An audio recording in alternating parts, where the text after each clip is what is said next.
السلام عليكم الخوت ومرحبا بكم في فيديو جديد. حلقة اليوم من دار العرسان ما كانتش بحال كاع الحلقات، كانت حلقة ثقيلة حزينة وفيها بزاف ما يتقال، من وداع كوبل الداخلة لغياب الدينامو إيمان، ووصولا لأصعب لحظة وهي بكاء ممثل ألمانيا قدام الكاميرا بسبب التنمر. اليوم غنحليو هادشي كامل، واش بصح البرنامج ولا غير واجهة للشهرة، وفينا هي مسؤولية الإنتاج في داكشي اللي وقع على الأمهات. خليكم معايا، ديروا لايك ويلا نحلوا هاد القربالة اللي نايضة.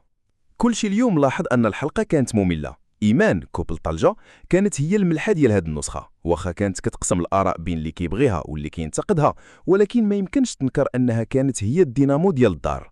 إيمان كانت كتعرف تخلق الحدث، سواء بالنقاشات ديالها، بالتعاليق ديالها، ولا حتى بالمشاحنات مع الكوبلات الآخرين.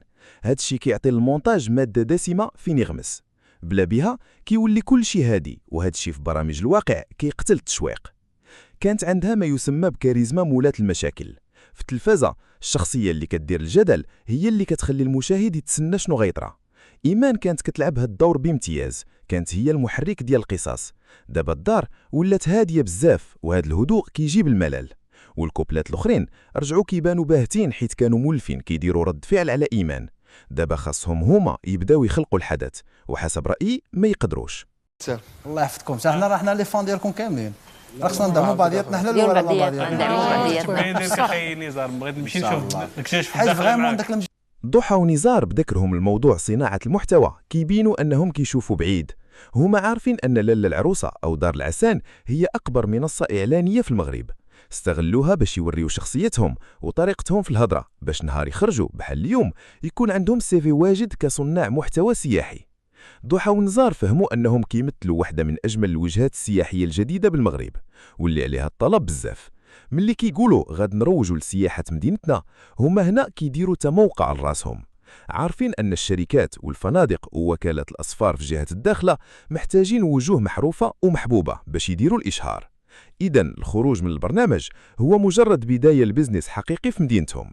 الله يخرج ماشي كله معمر صورتي عرفت في التواصل الاجتماعي توليت كيقولوا عليا شهاده خايبه وإحنا طماعين وإحنا مزيانين شو حنا لا نجات لا نجات صافي، راه حتى حنا تقالوا فينا شي حوايج، راه انتم عاشرتوني وجلستوا معايا وكتعرفوني كيفاش داير. هذا المشهد ديال بكاء ممثل ألمانيا هو الذروة الدرامية ديال الحلقة، وهو كيكشف الوجه الظليم ديال برامج الواقع والشهرة السريعة. التحليل النفسي والاجتماعي لهذه الواقعة كيعطينا صورة واضحة على شنو كيوقع حال في الكواليس. علاش بكات؟ الإنسان العادي كيشوف راسو في المراية، ولكن المشارك في برامج الواقع كيشوف راسو في مراية المجتمع. هي تفاجأت بصورتها كيفاش بانت قاسية أو عصبية، وهذا التناقض بين كيف كتشوف راسها وحقيقتها وكيف كيشوفوها الناس سبب لها أزمة هوية مؤقتة. انفعالها على زوجة بنيها في البرايم كيبين أنها شخصية تلقائية بزيادة وما عندها ما تخبع قدام الكاميرا. هذاك السلوك جاب سبب خوفها عليهم من الخسارة، أما هي ما عندها ما تربح من هذا البرنامج من غير التنمر، وهذا السلوك هو اللي عطى العلف للمتنمرين. وأنا عندي طلب للجميع، رحموا هاد السيدة، شوفوا فيها أمهاتكم وقدروها عليكم. نقولوا كاملين ستوب للتنمر. هاد النقط كاملة كتفتح نقاش أخلاقي كبير على المسؤولية الاجتماعية والأخلاقية لشركات الإنتاج والقنوات التلفزية. الإنتاج كيعرف أن المشاهد المغربي بحكم طبيعته كيتفاعل بزاف مع الصراعات العائلية، وخصوصا علاقة الحماة والعروسة. بالنسبة للإنتاج، لقطة فيها انفعال الأم أو بكائها هي ذهب، هما كيشوفوها أرقام ومشاركات وترند، وما كيشوفوهاش كإهانة لكرامة السيدة في عمر كبير. إذن عدم الاقتطاع من الفيديو كان قرار واعي وليس خطأ عفوي. زيد على هذا الشيء، في القوانين المنظمة لبرامج الواقع عالميا كاين واحد المبدأ كيتسمى واجب الرعاية. هذا المبدأ كيفرض على المنتج يحمي المشاركين الغير المهنيين من الأذى النفسي.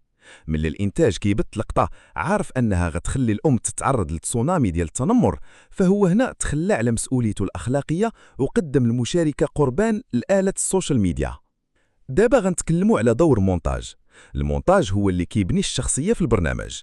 الإنتاج كان بإمكانه يورينا أن الأم لطيفة وحكيمة باقتطاع لحظات الغضب، ولكن اختار يوري اللحظات السلبية باش يخلق صراع درامي.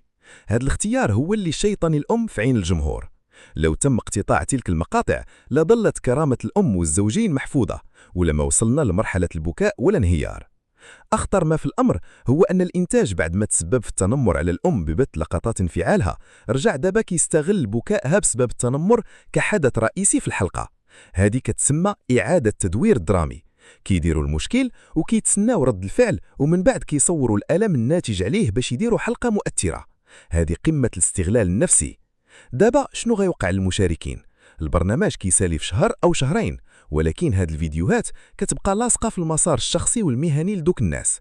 الأم غتمشي للسوق، للجامع، للمناسبات، والناس غيبقاو يشوفوها بديك الصورة.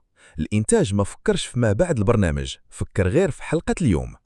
في الأخير دار العرسان هاد العام كيعطينا درس قاصح. الشهرة عندها ثمن غالي، وملي كيدخلوا فيها الأمهات والوالدين كيكون الثمن هو الكرامة والراحة النفسية. إيمان مشات وخلات الفراغ، والداخلة مشاو وهما كيهضروا على مشاريعهم، والأم بكات حيت السوشيال ميديا ما كترحمش. انتوما شنو بان لكم؟ واش هاد القسوة ديال الإنتاج غتخلي العائلات المحترمة تخاف تشارك مستقبلا في حال هاد البرامج، أو لا شهوة الشهرة ديما غتغلب على الخوف من التنمر؟